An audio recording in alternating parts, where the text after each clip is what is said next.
Hello everyone, I welcome you all once again to this channel PRABHAVI Competition Hub, and as we are covering this series UP PCS mains previous year question, we are discussing one by one every question we are discussing. So I have in this series I have already covered 4 videos and there is a playlist available on the channel. Please visit to that particular playlist, and also if you're new to the channel then definitely do subscribe to the channel. So we will be covering GS1 paper today of a 2021 examination. So let's move to that target page. Okay, so this paper we are going to discuss, and if you're new to the channel, please subscribe to this channel and also press bell icon so that you can get notification of my latest videos which are continuously being uploaded. So let us see the first question. Describe the geographical feature of India mentioned in Vedic literature. So from Vedic literature there is always one question in GS1. There will always one question in GS1 paper. So Vedic literature is important. And the demand of question says the geographical feature of India mentioned in Vedic literature. So let us see the answer. Rig Veda is the only source of knowledge about the geographical context of that period. Of that period is important. We are talking about the Rig Vedic period. So, and we are talking about around 2000, 2500 BC around we are talking about. So Rig Veda is the only source of knowledge available about the geographical context of that period. So from the names of rivers, mountains, so we have mention of Himvant, which is being referred to the Himalaya. Himalaya is a very old creature, but new in the context of mountainous types. It is a young fold mountain, means it is still rising up. So Himvant is mentioned in Rig Veda. That is the meaning of Himvant is Himalaya. Munjvant again is mentioned in Rig Vedic literature. That is Hindu Kush. Munjvant is Hindu Kush. This was considered as the northern boundary of India. Munjvant, Hindu Kush. This is considered to be the northern boundary of India of that contemporary period. Then Nadi Sukta's hymns. Nadi Sukta hymns tells about the important rivers which form the boundary of India. So as per the Nadi Sukta hymn of this period, mention of 21 rivers which include the Ganga in the east and Kuba in the west. This is a kind of indication that our geographical boundary in east was demarcated by Ganga and in west by demarcated by Kabul, which basically flow in Afghanistan. Rig Vedic people who called themselves Aryans, they were confined in the area which came to be known as Sapt Sindhu.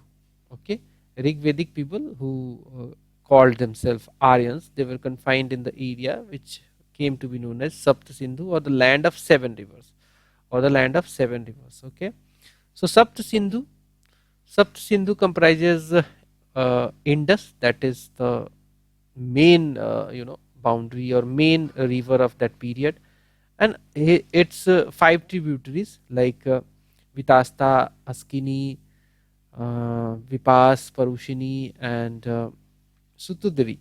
So these are the old name of the new rivers. The currently Sutudri is not very famous in our society. We call this particular river as a Satluj, and Byas river we called Bipas, and likewise. So in general, reference of Vindhya mountains were called southernmost boundary of Aryans.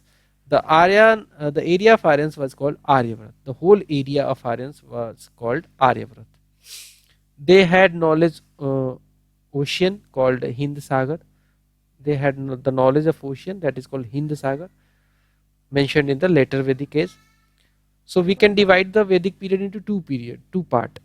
Early Vedic period and later Vedic period. Early Vedic period, the area was restricted to the Panjnad river, the Sapt Sindhu river.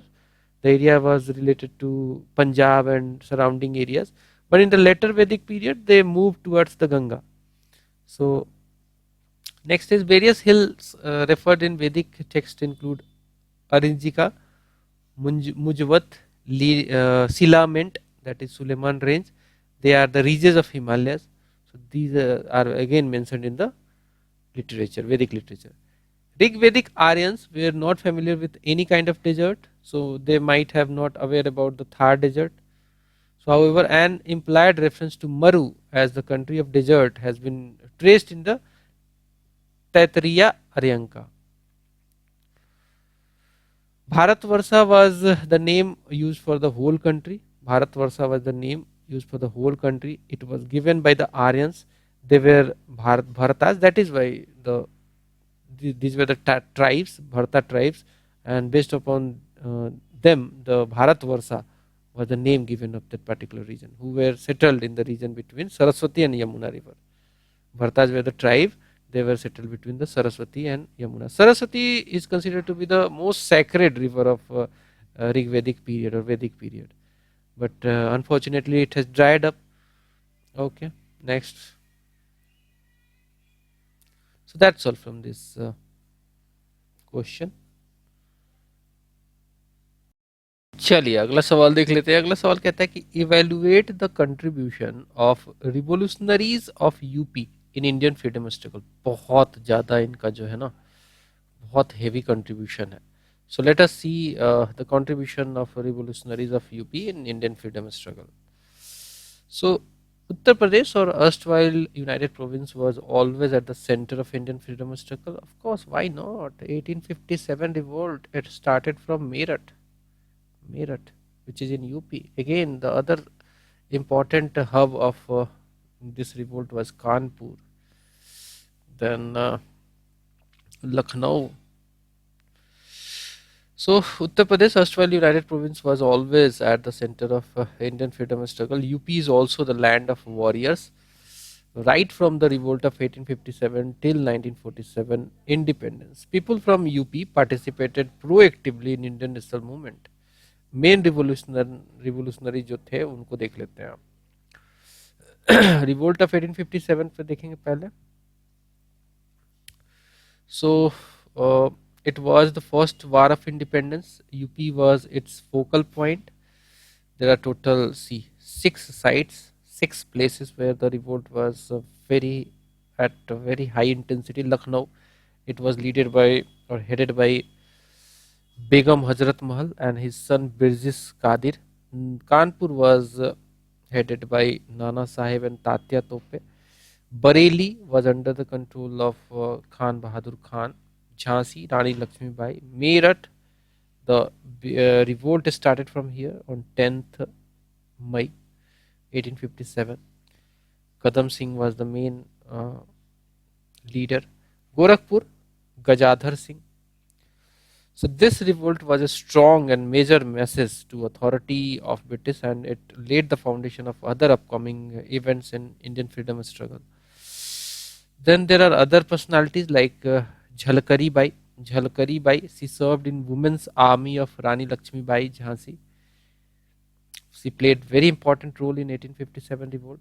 Asfakullah Khan, he was from the Shahjahanpur along with the Ram Prasad Bismil, Rajendra Lahiri, Thakur Roshan Singh.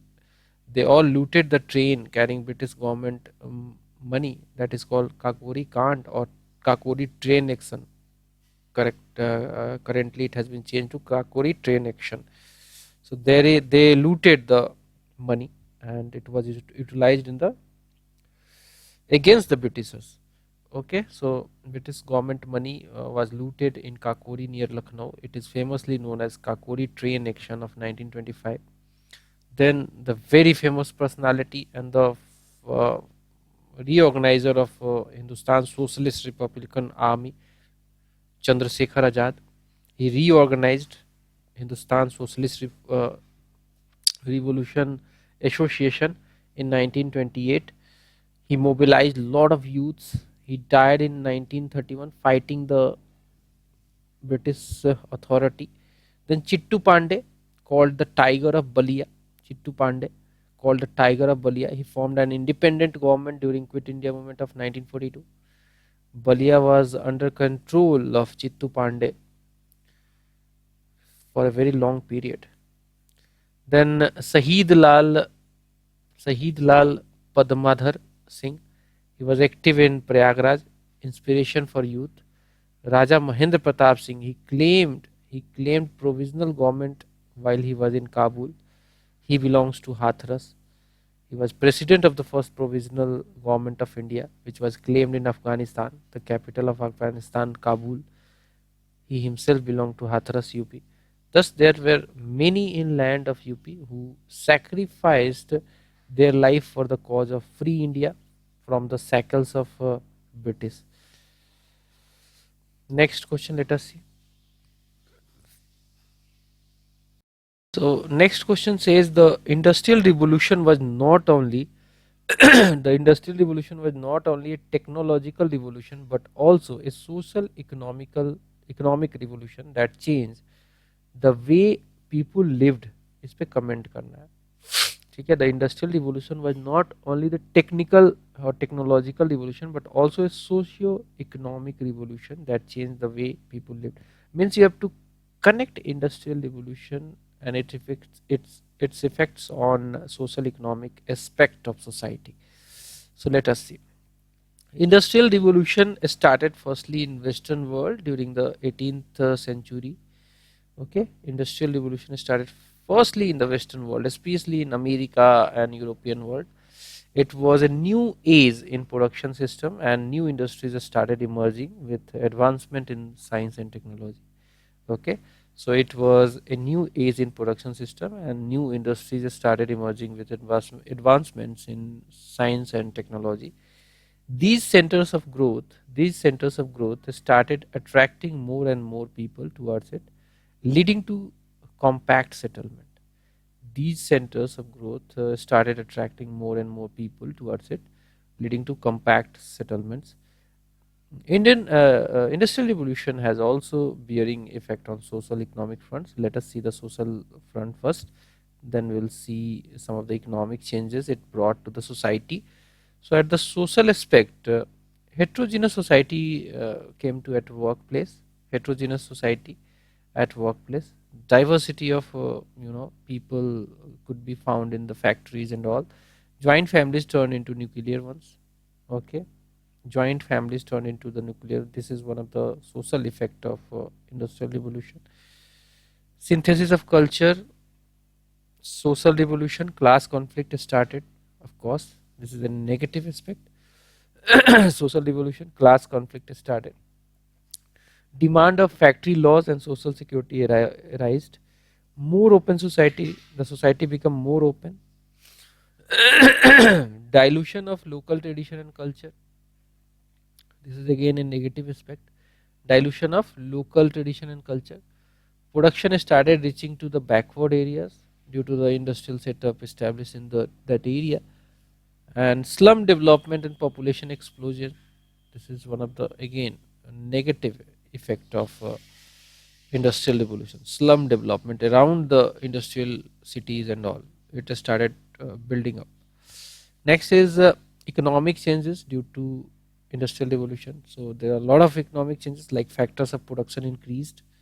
Factor of production includes land, labor, etc. So factor of production, capital also, these becomes very prevalent in the society, and factors of production increased. Global trade started with the industrial revolution because the manufacturer tried to sell it all across the world. So global trade started. Emergence of new markets and colonies. Emergence of new markets and colonies. Okay, like USA and others. Auxiliary industry developed. Those who are supportive of the core industries, those industries developed. Auxiliary industries. Banking system, credit mobilization started because of the capital need of industrial revolution.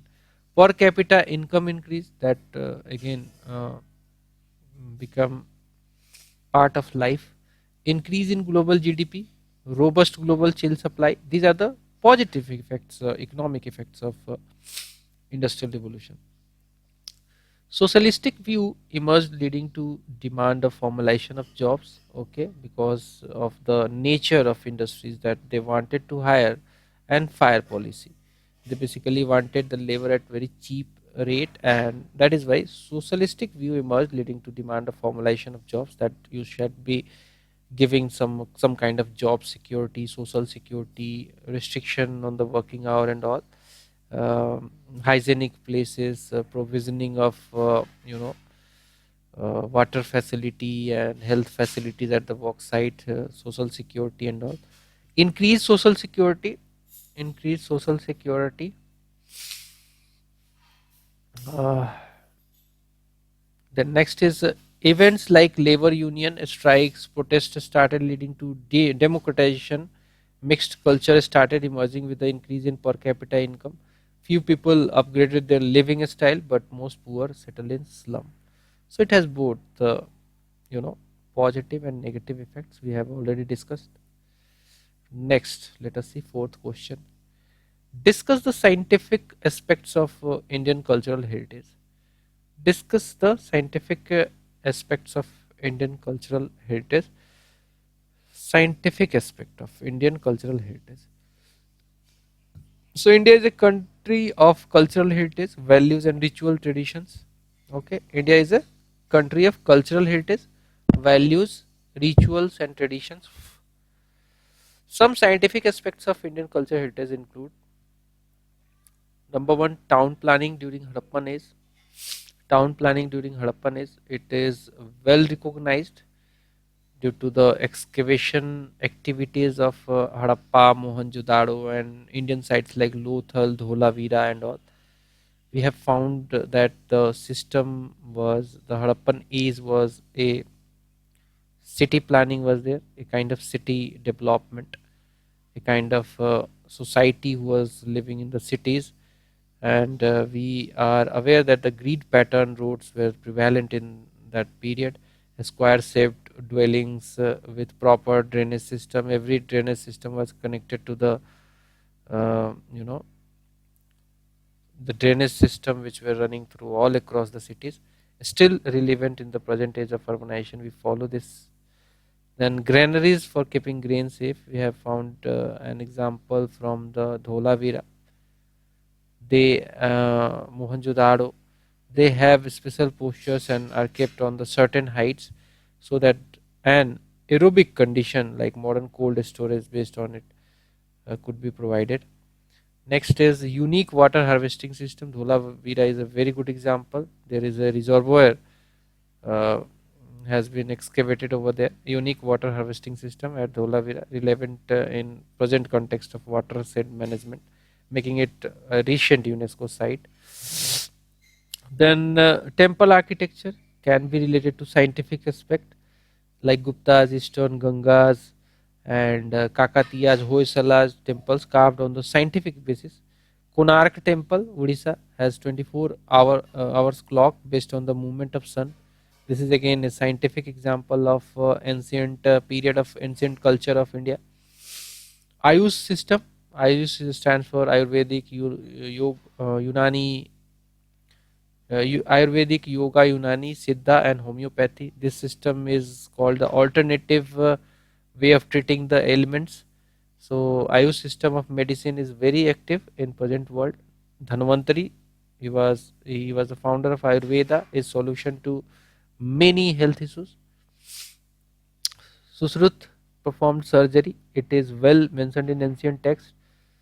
Then Mehroli iron pillar, very important. Still, it is standing rustless in the Qutub complex. Mehroli iron pillar, Delhi is a fine example, considered to be made by Chandragupta second of Gupta period. It is a fine example of our cultural heritage. It is standing without any rust on it from very long time. Yoga, included in the UNESCO intangible list, gives solution to remain healthy, and it is because of India's culture that 21st June of every year is being celebrated as the International Yoga Divas. Makar Sankranti or Pongal, celebrated in month of January due to the fact that sun starts Journey to North or Uttarayan. Magh Mela at Prayagraj is organized in the same time. Thus, Indians were pandemic, pedantic in many fields. Scientific discoveries by Aryabhatta, who belongs to Patna, he written Aryabhatiya, and many scholars are evidence of it. We need to preserve our culture heritage. Next question is fifth number. Okay, let us see the fifth question. Fifth question says that do you agree that urbanization and slums are inseparable? Actually, urbanization, the negative aspect of urbanization is the slum development because of the wishes of people coming to the urban area and getting a good quality of life. Due to the job scarcity in the urban area, they become the slum dwellers. So we have to connect the urbanization issue to the slum, and we have to either say yes or no. So we can give the balanced answer that we are the problem is there, but is the urbanization the main cause of slum or inseparable? Yes, it is. It is separable. The management, the good management of urbanization, the sprawling of cities could be managed, and the slum issue may be resolved. So urbanization refers to propor- proportionate increase in the urban population, while slums are dwellings of people living in, for example, while the slums are dwellings of people living in, for example, conditions in government encroachment lands. They often have poor standard of living with least facilities. For example, the Dharavi region of Mumbai, it is the largest slum region of Asia. It is the largest slum region of Asia. Say Dharavi. There are many families dwelling in that, and it is it has positive aspect also. Dharavi has positive aspect like the handloom in industry, and the skill of people are very visible in the Dharavi region. They make they do lot of economic activity in terms of handloom activity and all. So the slum population often reside near by railway stations in a linear pattern along with the tracks and open encroachment, government unhygienic land, and mostly do not possess land deeds. Uh, Age of industrialization led to the movement of poor or laborers from rural area to urban factories in search of jobs, but due to less salary, they are unable to maintain minimum level of living standards. So, as alternate, they started residing by making kacha houses with very low facilities in the government encroached land. Since that no increased exponentially, since that no increase exponentially, they become problem as urban area already get burdened. Age of urbanization led to phenomenon growth in slum population, and they seems to be inseparable. It is because rural area generates low employment. That is why people in search of employment they come to the urban cities, and again they are without a skill. They get very low jobs, and that is how the whole vicious cycle started up. And in order to satisfy for higher needs, people start moving to the cities in search of job, entertainment, desire of good life. They get under vicious cycle of aspirations and poor salaries, leading to the compromised life and poor standards. That is how the slum problem evolved. Urban authority often lacked measures to handle the issue of slums. Later, the problem get giant. Thereby, authority acts in violent way by removing them, or one of the example is Sakur Basti case of Delhi. So, what could be done?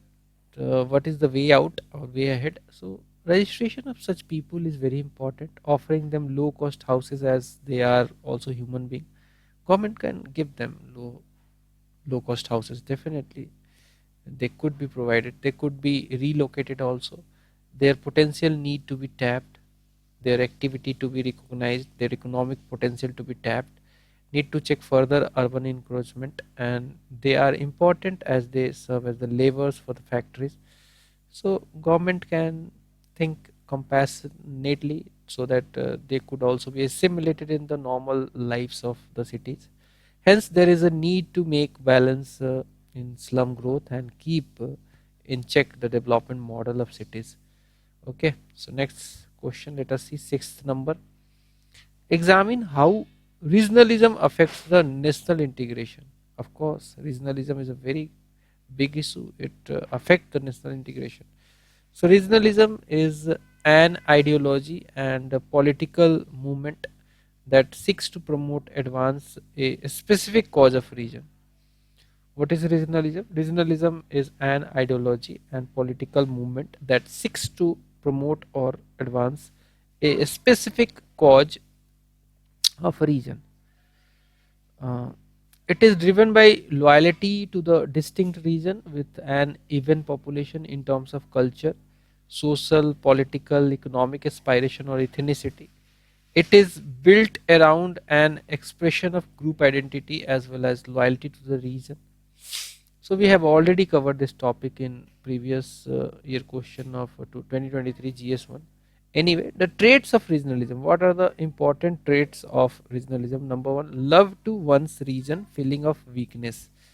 They feel that their region is not getting the due, everything, due development, due respect, due assimilation in the nation's uh, growth. They do not. They feel that they are alienated. This is a psychic phenomenon based on the theory of son of soil concept, based on the theory of son of soil. And diversity in all terms is mother of regionalism. Okay, and it has both positive and negative sense. Positives like demand of rights and all. Negative like national integration problem. They fight for the group identity, extreme love to own region, something greater than the nation. That are the traits of regionalism. Okay, next. Since India is the land of diversity in terms of language, class, sect, creed, taste, religion, etc., the desire to preserve our identity comes under the regionalism notion. Since India is the land of diversity in terms of language, class, sect, creed, taste, ethnicity, religion, the desire to preserve our own identity comes under regional notion. Now, how it affects the national integration? Number one, extreme devotion to one's region creates hatredness, hatredness to others. For example, ill treatment of Bihari people in Maharashtra. Ill treatment of Bihari people in Maharashtra is one of the cause of regionalism. Regionalism only promotes the advancement of one caste, one place, one group, or thereby affect the overall development. Sometimes excessive attachment to one's region threats the unity and integrity of country. Example, Khalistan demand. The Khalistani movement, they demand a separate country, separate regional group in Northeast is also one of the example. It prohibits people from other regions to be benefited by a particular region. It prohibits people from others region to be benefited by a particular region. It promotes a sub-nationality also.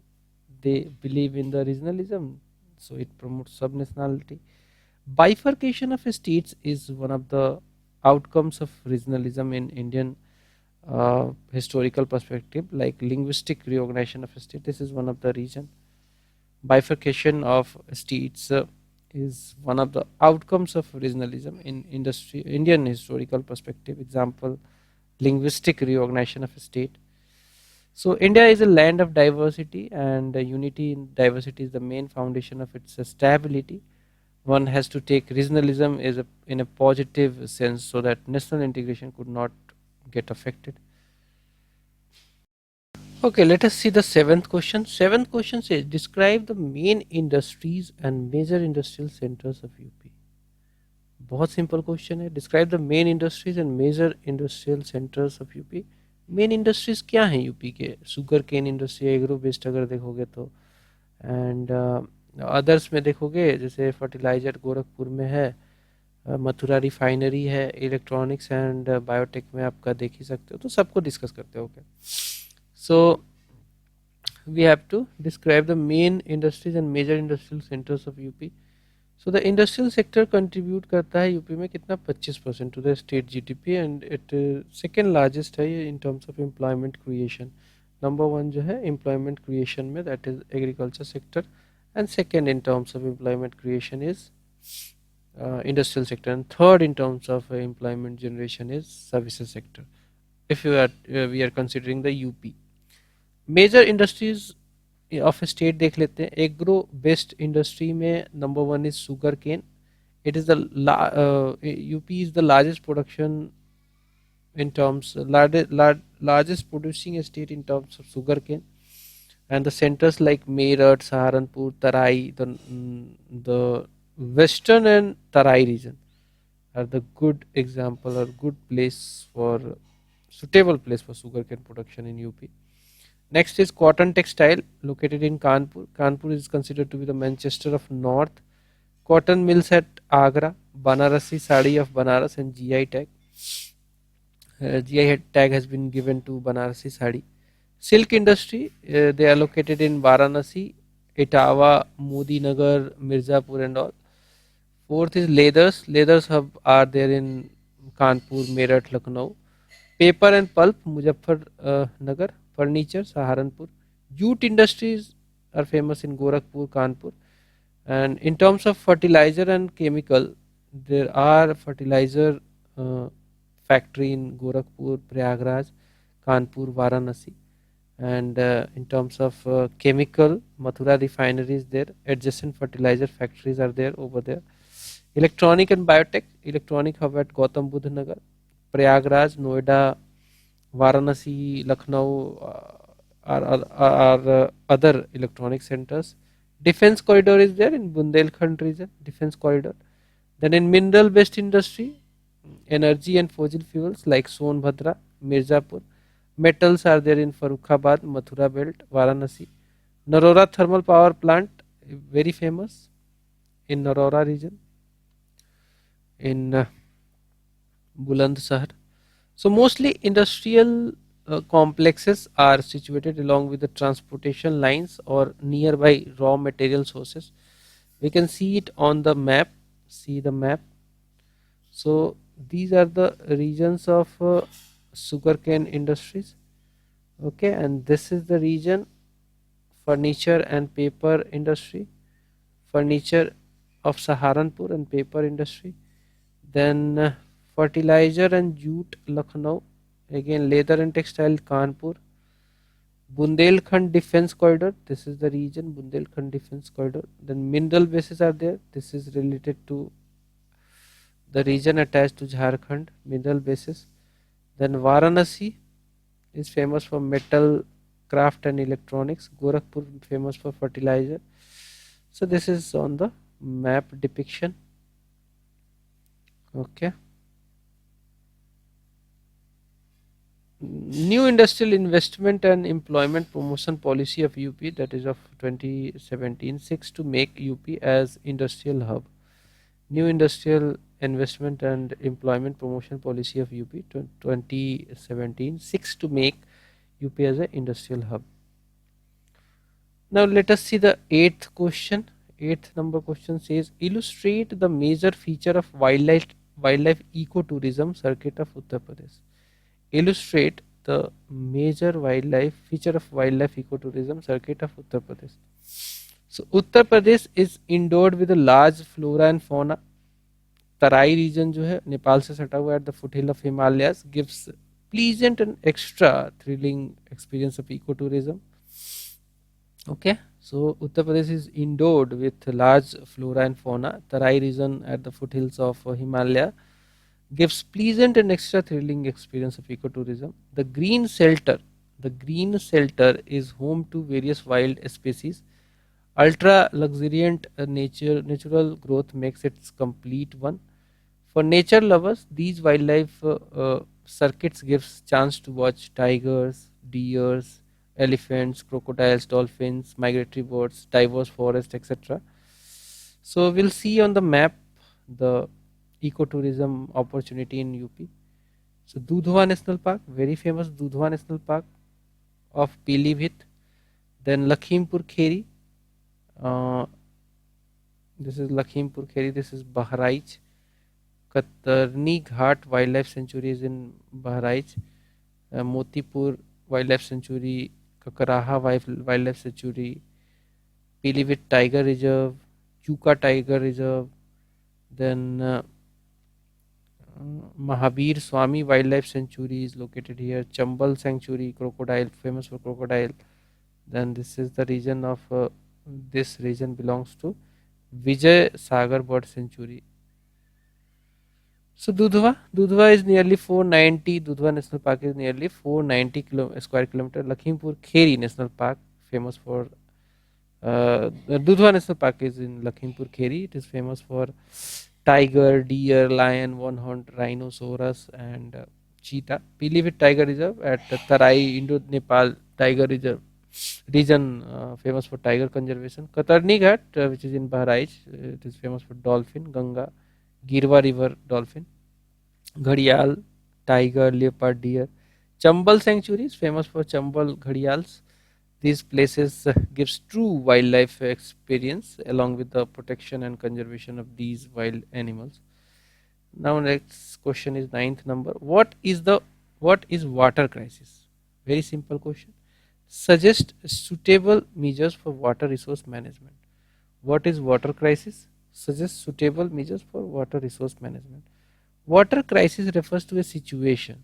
Water crisis refers to a situation where people of particular regions are unable to get assured supply of minimum water required.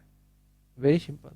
Water crisis refers to a situation where the people of particular region are unable to get assured supply of minimum water required. Water crisis refers to a situation where the people of particular region are unable to get assured supply of minimum water required. Intensive heat is one of the cause. Climate change is the cause. Lowering water tables, drought-like conditions, and depleting aquifers lead to water crisis or water blackout.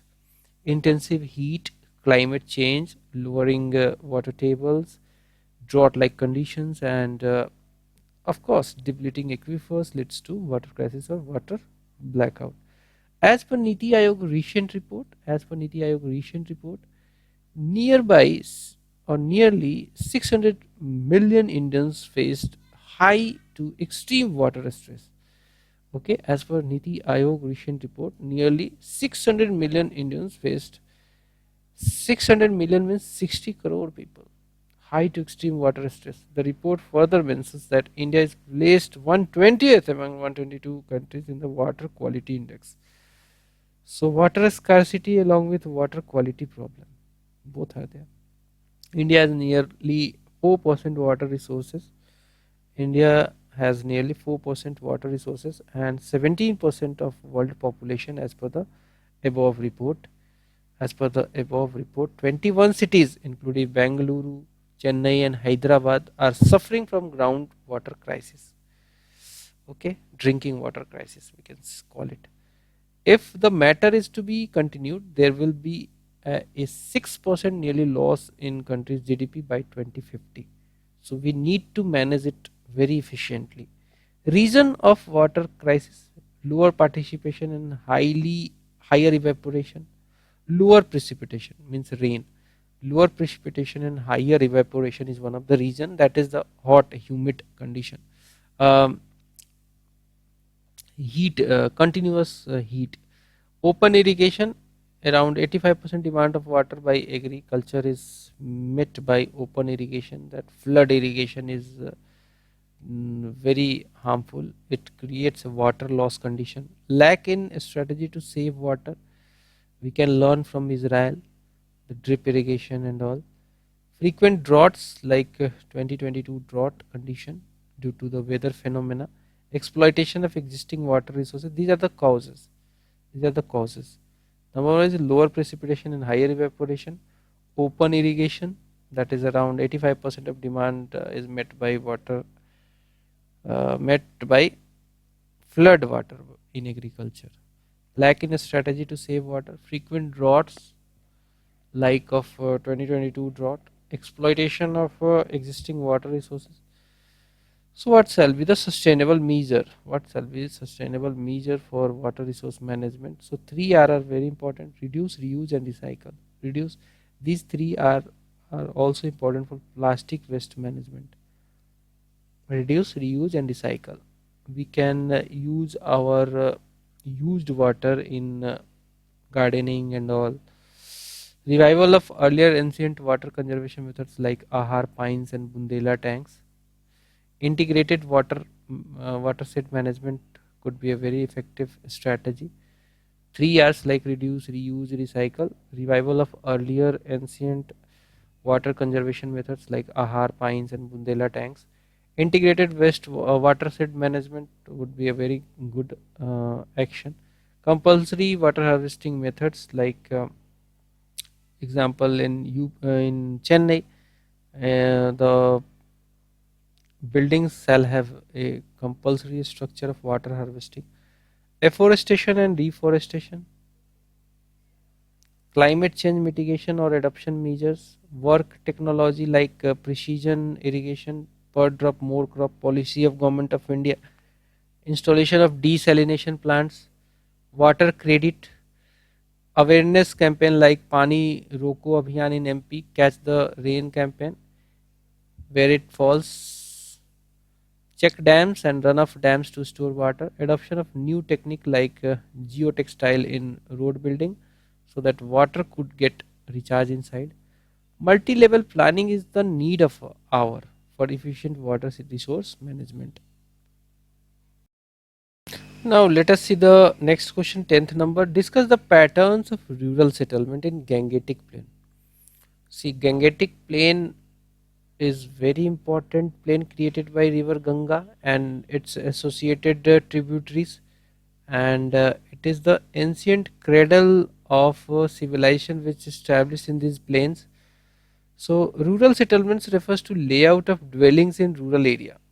Rural settlements refers to layout of dwellings in rural area. Majority of people in Gangetic Plain, majority of people in Gangetic Plain uh, are engaged in agriculture. Agriculture is the primary activity in this region. Since the region has deposits of soil brought by river Ganga, it is considered as one of the most fertile region of the world. Since the region has deposit soil brought by river Ganga, it is considered as one of the most fertile region of the world. Some large villages have shops scattered in different mohallas where goods are sold for the money.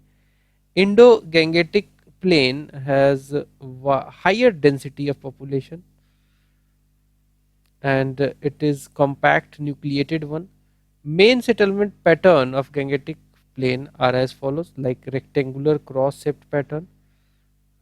It is widely spread in this region. Rectangular cross-shaped. This is the example. These are the roads and these are the settlements. Rectangular cross-shaped pattern. It develops at crossroads. Its shape is rectangular. The road lanes meet at the right angle. This is the pattern. Houses are built along the road. Okay, so rectangular cross-shaped pattern is one of the pattern famous in Gangetic Plain.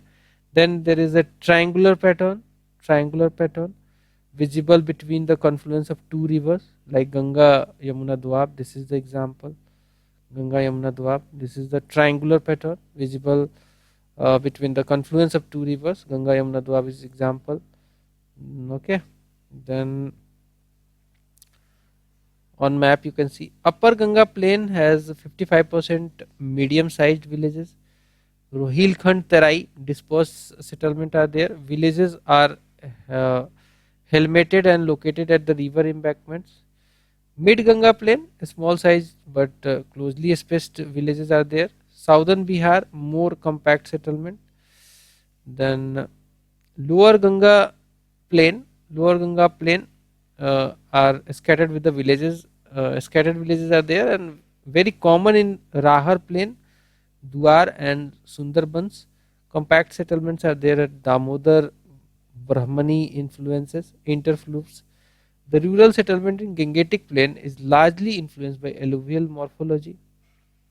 So that's all from this video. इसमें 10 ही question discuss करते हैं, अगले video में इसके बाकी 10 question discuss कर देंगे। Thank you for watching, bye bye.